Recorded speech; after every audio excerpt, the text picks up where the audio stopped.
नाजरीन, welcome to my YouTube channel Azeem Urdu study. मैं उम्मीद करता हूं कि आप तमाम नाजरीन खैर आफियत से होंगे। जैसे कि मैंने अपने YouTube channel Azeem Urdu study पे वो सर सैयद अहमद ख़ान तक वीडियो डाल चुका था। अब मैं ये दूसरा वीडियो डॉक्टर अब्दुल मुग़नी से रिलेटेड जो सवालात हैं मैं उनको लाने की आपके सामने कोशिश की है। आइए आप देखिए, स्क्रीन पे सवालात मौजूद है। मैं एक तरफ से पढ़े देता हूं ताकि आपको भी आसानी हो और आप आसानी से याद कर सकते हैं। तो आइए, सबसे पहला सवाल जो है, निसाब में शामिल मज़मून अदब की पहचान के मज़मून निगार कौन है?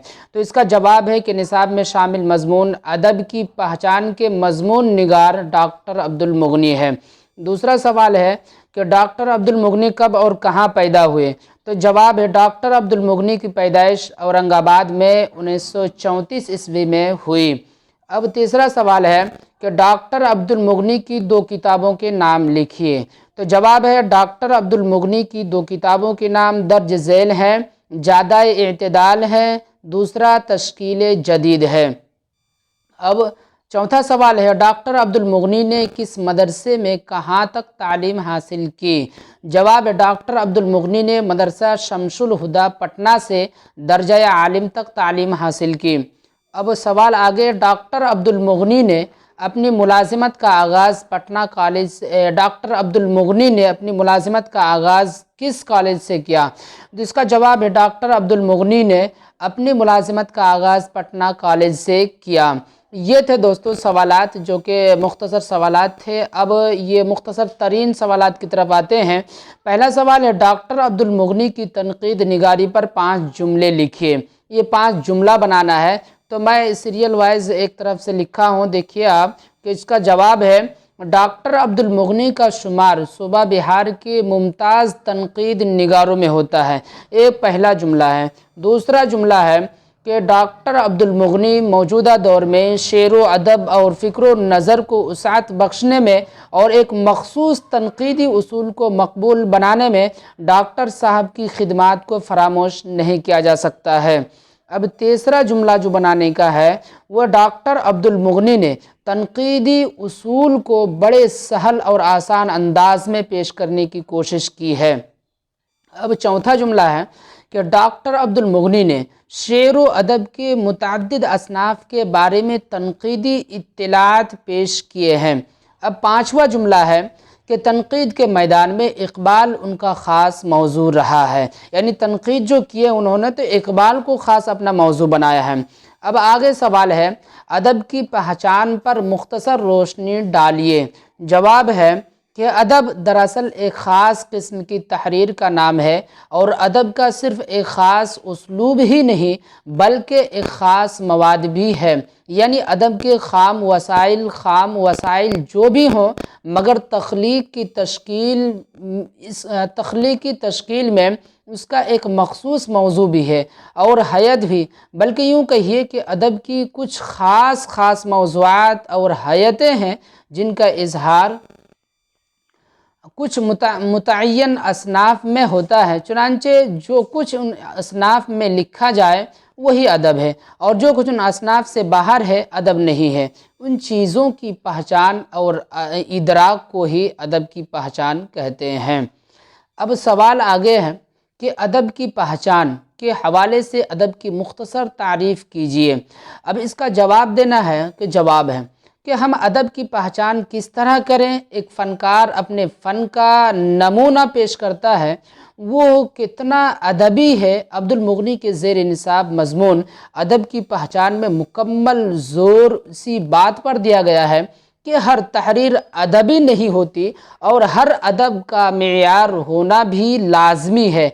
एक फ़नकार अपना जो अदबी निगारिश पेश करता है, वो फ़नी नमूना जिसे पढ़कर हमारे अंदर सुरूर व इंबिसात की कैफियत पैदा हो और हम उससे आसूदगी महसूस करें, वो तमाम निगारिशात अदब में शामिल होती हैं। ये मुख्तसर तरीन सवालात थे। अब हम तवील सवालात की तरफ आते हैं दोस्तों, जो कि कुछ बड़े बड़े सवालात के जवाबात हैं। देखिए जवाब है, सवाल है डॉक्टर अब्दुल मुग़नी की तनक़ीद निगारी पर तफसीली रोशनी डालिए। तो जवाब है शोभा बिहार के जिन दानिश्वरों ने कलीमुद्दीन अहमद के बाद तनकीद निगारी के मैदान में अपनी एक शनाख्त बनाई है, उनमें डॉक्टर अब्दुल मुगनी की शख्सियत निहायत अहम है। इसलिए वो शोभा बिहार के दानिश्वरों और तनकीद निगारों में मुमताज़ समझे जाते हैं।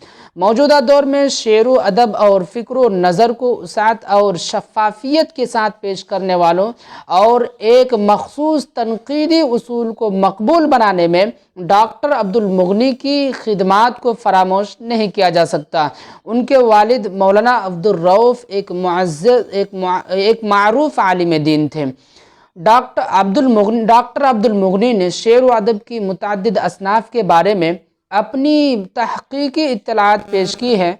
तहक़ीक़ व तनक़ीद में इक़बाल की शायरी उनका ख़ास मौज़ू रहा है। वो तक़रीबन 20 किताबों के मुसन्निफ़ हैं जो सब की सब तनक़ीद के मौज़ू पर ही हैं।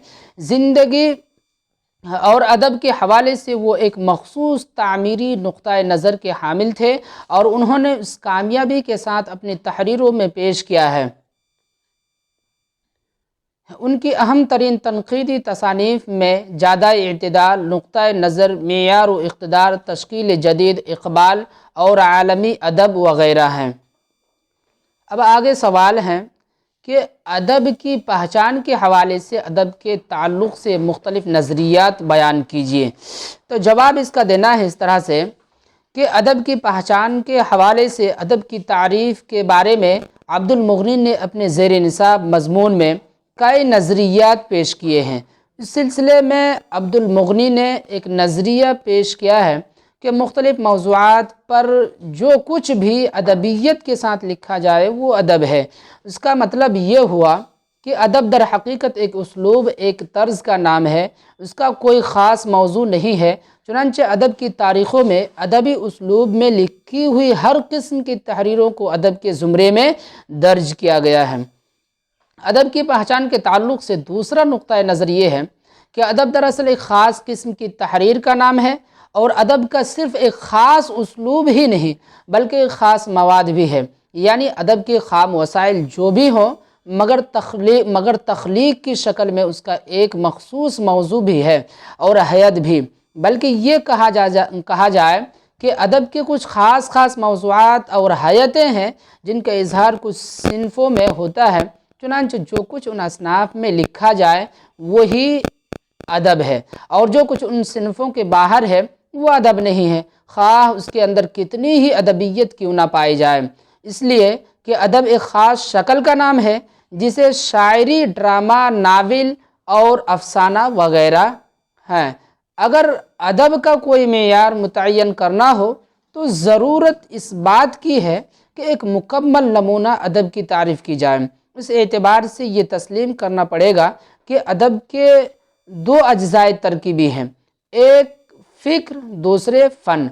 और एक मुकम्मल अदबी तख्लीक उसी वक्त बरोए कार आएगी जब फ़िक्र और फ़न दोनों ही आला दर्जा के होंगे और उनके अंदर मुकम्मल हम आहंगी भी पैदा हो जाए और फ़िक्र व फ़न का ये मुरक्कब ज़िंदगी और अदब की बेहतरीन वज़नों का मज़हर हो, बेहतरीन क़दरों का मज़हर हो। उससे इंसानी तहज़ीब की जमालियात और अखलाकियात दोनों को फ़रोग़ पाने का मौका मिले।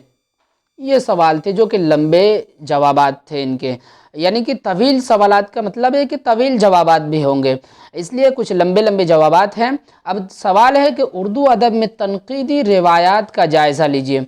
जवाब है कि उर्दू अदब में तनक़ीद की रिवायत उसी कदर क़दीम है जितने दीगर असनाफ़ की रिवायत क़दीम है। चुनांचे उर्दू अदब की इब्तिदा रिवायतों में जो शुअरा के तज़किरे लिखे गए हैं, यानी कलाम शुअरा के साथ कलाम पर जो तबसरा लिखे गए हैं, वो दरअसल तनक़ीद के ही ज़ुमरे में आते हैं। किसी भी अदबी निगारिश के बारे में खरे और खोटे की परख को ही तनक़ीद कहते हैं। ये अलग बात है कि जब हम किसी अदबी निगारिश का तनक़ीदी जायज़ा लेते हैं तो उसकी ख़ामियों का ही तज़किरा करते हैं اور اسی کو ہی تنقید کا نام دیتے ہیں، جبکہ ادبی خوبیوں کو بھی تنقید کے زمرے میں رکھنا چاہیے۔ چنانچہ ہم یہ کہہ سکتے ہیں کہ اردو ادب کی تخلیق کے ساتھ ہی تنقید کا وجود عمل میں آ گیا تھا۔ یہ الگ بات ہے کہ تنقید کو باضابطہ فنی حیثیت حاصل نہیں بھی، لیکن تذکروں کی کتابوں میں تنقید کا وجود تھا۔ اردو کی تنقید کا باضابطہ آغاز الطاف حسین حالی کی کتاب مقدمہ شعر و شاعری سے سمجھنا چاہیے۔ یہ کتاب دراصل کلیات حالی کا ایک طویل مقدمہ تھا، جس میں حالی نے شعر کی ماہیت بیان کرتے ہوئے اس کے چند خامیوں کی نشاندہی کی تھی اور اصلاح کے چند مفید مشورے بھی دیے تھے۔ اسی زمرے میں شبلی نعمانی کی موازنہ انیس و دبیر منظر عام پر آئے اور تنقیدی انیس و دبیر منظر عام پر آئے اور تنقیدی تصانیف کا ایک سلسلہ چل پڑا۔ پروفیسر کلیم الدین احمد نے اردو شاعری پر ایک نظر اور اردو تنقید پر ایک نظر جیسے معرکۃ الآراء تصانیف پیش کی۔ اس کے بعد آل احمد سرور، پروفیسر احتشام حسین وغیرہ نے اردو تنقید کے سرمایہ میں قیمتی اضافے کیے۔ پھر حال کے برسوں میں ڈاکٹر عبد المغنی نے اردو تنقید میں مزید وسعت پیدا کی۔ آج اردو تنقید کی روایت اور اس کا سرمایہ کسی بھی ادبی اصناف سے کم نہیں ہے۔ جب تک تنقید کا وجود ہے، تخلیق میں شفافیت کا عمل جاری رہے گا۔ یہ سوالات تھے دوستو، جو کہ بہت ہی مختصر تھے، اور اگر اس کو لمبا کیا جاتا تو بہت لمبا ہو سکتا تھا، کیونکہ یہ تنقید کے بارے میں تھا۔ اس لیے میں نے آپ کی صلاحیت اور قابلیت کو دیکھتے ہوئے کہ میٹرک کے اسٹوڈنٹس ہیں، اسی حساب سے میں نے یہ سوالات کچھ مختصر بنائے ہیں تاکہ آپ کو یاد کرنے میں آسانی ہو۔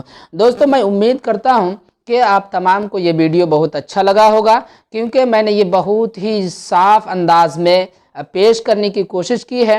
اگر آپ کو یہ ویڈیو اچھا لگا ہو تو آپ ضرور اس کو اچھے سے یاد کر کے اپنے امتحان میں اچھے نمبرات سے کامیابی حاصل کریں، اور میں انشاءاللہ آپ کے لیے دعا کروں گا کہ اللہ آپ کو اچھے نمبرات سے کامیابی دے۔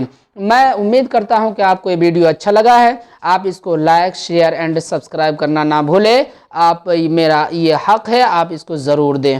میں پھر ملتا ہوں دوسرا ویڈیو لے کر، جو کہ ڈاکٹر بھیم راؤ امبیڈکر کے تعلق سے ہے۔ اس میں بھی کچھ سوالات ہیں، میں ان کو بھی آپ کے سامنے لانے کی کوشش کروں گا۔ دوستو، میں اب اپنی باتوں کو اسے ختم کر رہا ہوں۔